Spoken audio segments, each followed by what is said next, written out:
Activist Radio is on the air. You've tuned into the Mark Harrington Show. Sponsored by Created Equal. Time is running out for our nation. I beg of you, you need to stand against the evil that's plaguing our nation. If you don't like abortion, don't have one. The only thing that can be said to be objective truth is that there is no objective truth. Like, you kill a baby fetus, the same thing as killing any old inanimate object. I would argue that we certainly are not all created equal. Mark is training a new generation of leaders to take on the culture of death and win. You young people, it's your movement now. It's not your parents anymore. The blood that is shed cries out to God from the ground for justice. And now, here's Mark. Well, hello, friends. Thanks for tuning in. Mark Harrington here, your radio activist, coming to you on the Mark Harrington Show. And folks, if you want to find out more about the program, go to markharringtonshow.com. I'm broadcast over my podcasting platforms, all the popular ones, as well as streamed on my social media platforms as well. And you can find out more about us, again, by going to markharringtonshow.com. We have a lot of archived programs there. And the point of my program is really to talk about those unsung, I don't call them heroes because none of us are, unsung warriors of the pro-life movement. Stories from the present and from the past. And so consistent with that, today we're going to be talking to Joan and Chris Bell about their story, their history in the pro-life movement. And that involved a lot of Operation Rescue. We're going to talk about why, particularly why Joan was willing to spend serious time in jail, in prison, to defend unborn babies. Interesting enough, there was a rescue, and we'll talk about what that is, just last week on the 5th of March in Nashville, Tennessee. So this isn't just a thing of the past, folks. There are people currently who are risking arrest to defend unborn babies, to stand in the gap, to interpose, if you will, between the oppressor and the oppressed, to sacrifice their lives, if necessary, for the unborn. And that's why we want to talk to Joan and Chris today. So, Joan and Chris, thanks for being on the program today. It's an honor. Thank you so much, Mark. Yes, thanks, Mark. I appreciate it. Well, we've known each other for years, and we run into each other here and there, and just saw you folks up in Chicago for the funeral of, our champion, Joe Scheidler. And it was a very solemn event, but a very great event to celebrate the life of and I can't call Joe Scheidler a hero. I think he was many, many years, 30 years in the work. So I don't like to use that word very often because I don't think any of us are heroes when it comes to this, because the babies are still dying. But we agree. Joe Scheidler was one of those, one of the kind. So it was good seeing you guys up there. So here's what I'd like to do. I want to take some time talking about your story, Joan, and bring that kind of up to speed to where we are today when it comes to rescues. So if you would, take us a little bit back into memory lane. When you first decided that you wanted to rescue, and if you would explain what that meant. Well, when I was 24 years old, when abortion was pseudo-legalized, you cannot really truly legalize murder. So it was a false legalization. I felt like I was transported to Nazi Germany because I had read a lot about the Nazi Holocaust against the Jews and Christians when I was a teenager and all. So I was just stunned. I was shocked that this country, that was such a godly country, I thought, could do such a thing. And immediately I thought I'll be spending the rest of my life in jail because I knew I could not face God when I died if I didn't do everything I could to try to save his little children to the best of my ability. And I always felt the only way you can really do that is to, as you were saying earlier, interpose yourself You go directly and try to block the killing. And I thought at that time it would be to sneak into an abortion mill, get in at night maybe through a window, and disarm the murder weapons. And actually, I went to Chicago in '73 to try to do that, but I just couldn't figure out. I wasn't a very smart kid, young person. I didn't figure out how to do that, but I felt very bad. And then I did find out a movement was growing. So I started doing sidewalk counseling and all the rest, but my heart was always broken. We have to. So just to set the stage, what year was it? So was it the 1973, the year. So it was the handing down of Roe v. Wade that brought you, what made you aware of this? Well, I was naive. I didn't know anybody was militating for legalizing the murder of children. I was so shocked when that horrific decision, murderous decision was made, and then I didn't hear. I thought, where's everybody who taken to the streets? All the bishops, the priests, all the Christians, all the Jews, everybody. Why aren't we taken to the streets? People of goodwill. Why aren't we saying no way? There was a silence, and that shocked me and broke my heart. And that's why I felt, well, I just have to do what I have to do. And so what motivated you to think about doing that first? That is to go into the facilities themselves and disarm the murder weapons, i.e. the suction equipment or whatever equipment they were using. Why was it that? Why wasn't it like, lobby Congress or something? Or because babies started dying that day. I found out later that they had already orchestrated, had places ready to open immediately, and the killing started immediately. I knew babies were dying right then and there. And what state were you in, Joan? What state were you in? Tennessee. Oh, okay. A little farming community in Lewisburg, right outside Nashville. So you're 24 years old, and you begin to go into these places. Take us from there. I mean, did you go in? Did you ever get in at night, or you went during the day, or what? And what did you do? I knew if you want to go during the day, one person. I didn't think there's any way you could get in. So I thought about trying to do it at night, but because I couldn't do it. In fact, I got picked up by the police in Chicago, and they questioned me, and all I did is tell them I had been at a convent because I worked with an extern nun in St. Louis when my sister was in the Carmelites. So that's all I told them, because that was my last address. And they kept calling me the runaway nun. And well, they held me for a few days and then let me go. They didn't know what I was up to. They just knew I pretended I was homeless because I wasn't going to tell anybody. I didn't want my family to be involved. I was never going to give my real name. When I got arrested, I was just going to be like a baby doe type thing. Were you married at the time? No, I was single. You hadn't met Chris yet? Hadn't met Chris. I was 43 when we got married. So I met him when I was. So 24 years old, beginning to rescue. What did it look like back then? Well, shortly after that, then I did begin to hear it. I know, like, I'm being a Catholic. In the church, they started handing out literature. They started trying to organize politically. So I got involved in all that, giving talks in churches, or going to killing centers and praying and sidewalk counseling. All of that started. But when I heard about rescue, the first time I heard about rescue was in the late 70s, 78. And I finally said, this is the way to do it. This is the best way. Go directly to where the babies are dying. Get in, be totally nonviolent. I always believed in total nonviolence. I was a pacifist, even though I accept church teaching that you can defend yourself and others. But I never wanted to ever kill anyone or hurt anyone. So I got involved in the rescue movement as soon as. So Operation Rescue, if you would explain that, was that with was Randall Terry doing it at the time, or were there others? He didn't start until I think it was 88 or 87. 88. Yeah, 88. Okay. It was 88.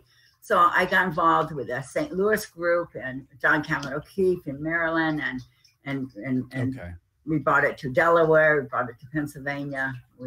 So explain exactly what that would look like. What was a rescue? Well, they were called sit-ins at that time. It was Jack O'Brien that coined it as saying, no, we're not just doing a sit-in. We are trying to rescue real little baby boys and girls it's a rescue. And he coined that around, I think it was maybe 84, 83, something like that. Yeah, which is taken from Proverbs 24, of course. Yes, so we rescue those being led away to death. Yes. Right. So basically, we would get into the building. In the early days, you'd hide in maybe in the bathroom of a killing center. And then at the right time, if any girls went to the back to the killing rooms, you would block the doors to the killing rooms. You pray, you hand out literature, tell the girls where they could get help, and talk to the moms and dads, just plead with them, and plead with your abortion personnel to please cease the killing. And we showed pictures of the babies. The trash can, in the Canadian Teaching Hospital had all the little babies stuffed into the black garbage bags, and the other pictures of aborted babies. Because it's so shocking that people claim they don't know these are babies and that they're true human beings. In fact, we had, Wilkie's book. Jack Wilkie's book. Jack Wilkie's book, his incredible book, Handbook on Abortion, had so much information about how even in the first trimester, at 8 weeks, you can educate the baby in the womb to show they see a thinking human being. Like they do a little buzzer and then prick the baby, buzz and prick, and then buzz without pricking, and the baby would recoil in anticipation of the prick. This was early on in the 70s. So for people to say this day and age, they don't know it's a true baby, a sentient human being, is an insanity, a denial. Right. Back then, they might have been able to claim that. I'm talking to Joan and Chris Bell, and you can find out more by to find out more about their work. You can go to goodcounselhomes.org. That's goodcounselhomes.org. Joan Andrews Bell has been arrested over 100 times. We want to talk about that in the course of about 2 decades. We're going through her story today, and spent some time in prison. In fact, up to 2 years. We want to talk about that, blocking entrances to abortion centers, and really pricked the conscience of America, leading to the Operation Rescue movement in the 1980s and 90s. Joan, you're also the subject of some books. You Reject Them, You Reject Me, The Prison Letters of Joan Andrews Bell. That would be a good one for people to pick up. Or I Will Never Forget You, The Rescue Movement in the Life of Joan Andrews. Joan, I want to pull back a little bit, and just because people are thinking, well, okay, weren't you breaking the law by going in and doing this? What made it okay, I guess, for you to say, I'm going to go in and risk arrest? Because I assume you were arrested when you went in and do these things.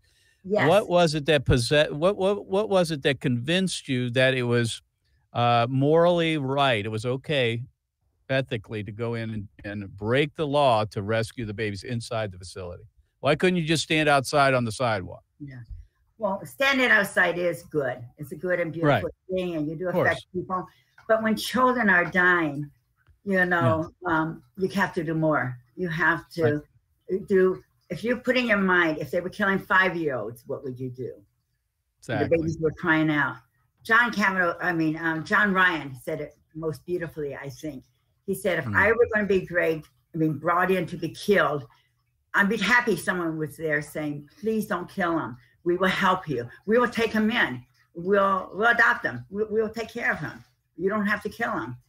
But I still would want someone to do more. My heart would be breaking. I'd be scared to death. My heart would be beating. Right. And then I would want someone to say, no, you cannot do it, and block my killing, and just say no, absolutely no. So when did you meet Chris then? So you're beginning to do these rescues. When did you meet your husband? We met in 1988. Shortly before I got out of prison. He brought me the Blessed Sacrament when I was in prison. He was a Eucharistic minister. And my sister told him that what I wanted most while I was in prison was to receive our Lord, and which I rarely got to do in prison because I was in solitary confinement most of the time. So let's talk about that experience. You began to do these rescues regularly, I assume, about 1978. Yes. When did you first go to prison or jail? How long were you in? The first time was only for a few weeks and a few days in the beginning. I first got arrested in St. Louis, and by the time I met Chris, I had already, I had just gotten out of jail after a 2.5-year sentence. I mean, it was a 5-year sentence, but halfway through, a lot of people were writing the governor. And because I did something in jail that was kind of new, I guess, through the rescue movement, was I would not cooperate. They had to drag me through the whole system. And I did that because it dawned on me very strongly that we could not have legalized murder. And the reason it's not breaking the law, no government can legally legalize the murder of people. Like in Nazi Germany, it was legal, so-called legal, to murder the Jews. And they were decreed legally to be enemies of the state. So if you helped a Jew escape or hit a Jew, you were committing not only breaking the law, but you were committing treason. And yet good Christians and good people of conscience still rescued Jews and broke the so-called law, because it's never legal to murder an innocent person. Right. And so you were in, so you had a 5-year sentence, but you only you served 2.5 years. Is that right? Yes. And you were not married at the time. No, right? I had just turned 40 when I was in jail. So I was praying that God would send me a holy husband so we could have wanted children so badly. Well, he did that. All right. He did. He certainly did that. So let's talk about that, Chris, if you would. I know, and I want to get back to what's currently happening with Red Rose Rescues and rescuing in Nashville. But after meeting Joan and knowing what she had been up to, you must have been wondering, am I ever going to see my wife? Well, when I first married her, you married her anyway. Yeah. When I first met her, I thought, she must be a saint, because who else would stay in prison and so joyful. She was so happy, and she wasn't concerned with her own well-being, even though when I saw her, she was able to have a visit, but most of her prison time in Florida, she was not. And you can only imagine, right, how difficult that is. So what did she do? She prayed. She said she never had a better prayer life than when she was in solitary confinement. And her prayer, obviously was answered. She wanted to get married. So we got married. And how long was she in solitary confinement? Because I want people to really understand the magnitude of this. Today we think about that like, that would be like unbearable. Well, Mark, we don't want to frighten everybody, away. At least when you get into Red Rose Rescue and stuff, today, thankfully, right now, most people are not, if you do something this dramatic, this direct to help the children, you won't be thrown into solitary. But Joan literally was in solitary confinement for 2 years. Technically, you're only allowed to be there 30 days. So they would drag her out on the 29th day. They say, "Are you going to cooperate now?" And she would say, "No, I'm not going to participate in you unlawfully jailing me." And they bring her back. And then after a while, they just kept her there and just would ask her, "Do you want to come out?" And she'd say, "No." It's not that she didn't want to come out, but she wasn't willing to participate in what they were doing to her. Remember, when we talk about the law, right now, especially, we Christians have to recognize we are talking about positive law. Positive law meaning man's law, meaning a lot of the law that's on the books is against God. It's against godly ways. It's against marriage. It's against family. It's against life. So those laws, as Thomas Aquinas said, as many good Christians said throughout the centuries, man cannot make an unjust law if he's following God's ways. And if he does, it's not legitimate. And if we don't start to stand, we are standing up. There are good people. There must be at least 10 good people in the United States, because otherwise we're no better than Sodom and Gomorrah. And what we're doing now on scales is way off the chart. Sodom and Gomorrah could not have dreamed of such evil, but we are doing it, and it's all around us, in the killing of the innocent and the destruction of the family.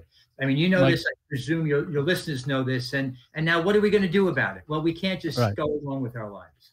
Right. I'm talking to Joan and Chris Bell. You can find out more about their ministry by going to goodcounselhomes.org, goodcounselhomes.org.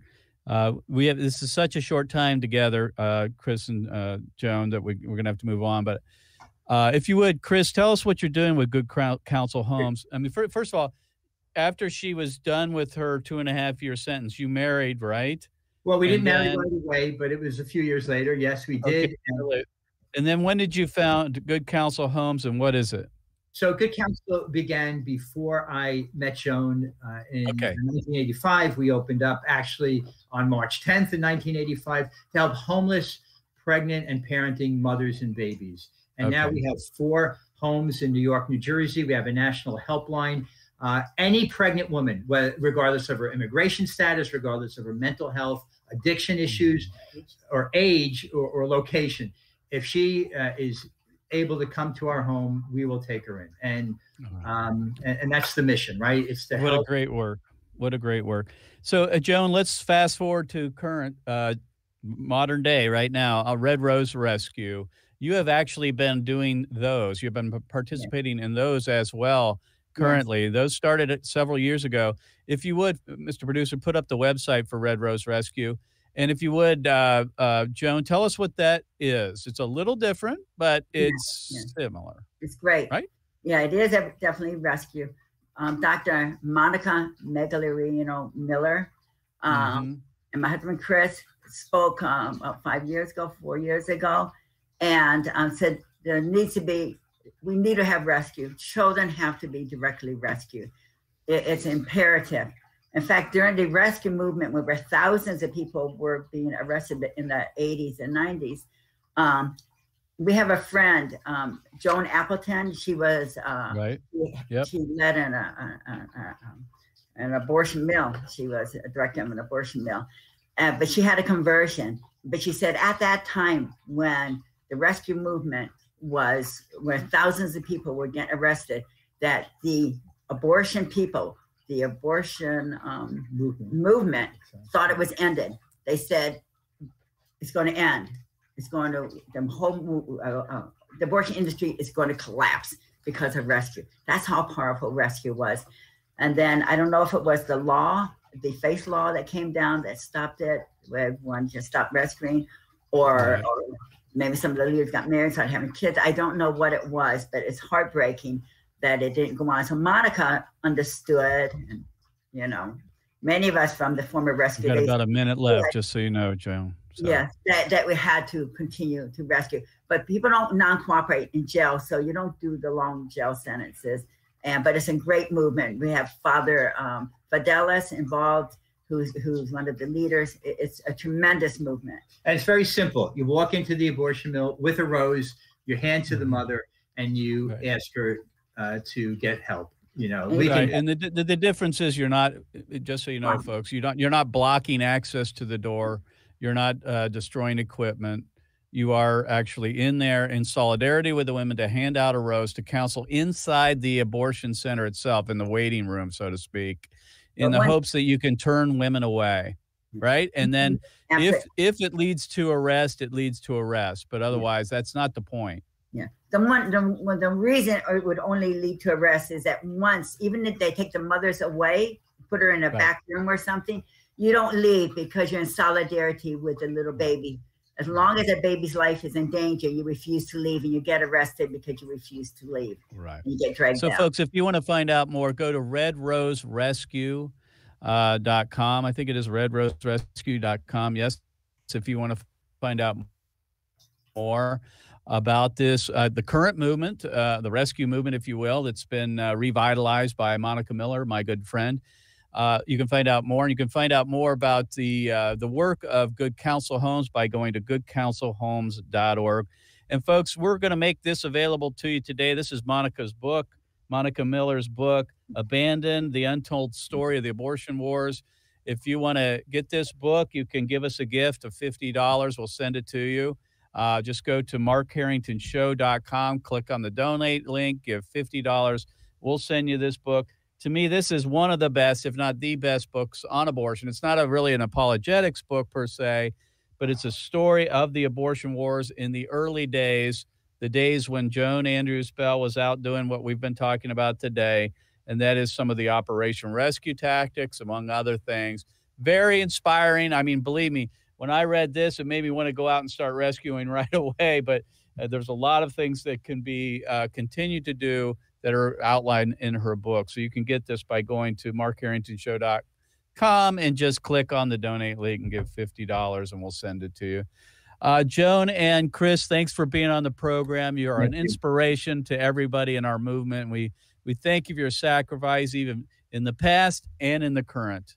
We appreciate you being on the program today. You've been listening to the Mark Harrington Show. We'll see you next time. God bless you. God bless America. And remember, America, to bless God.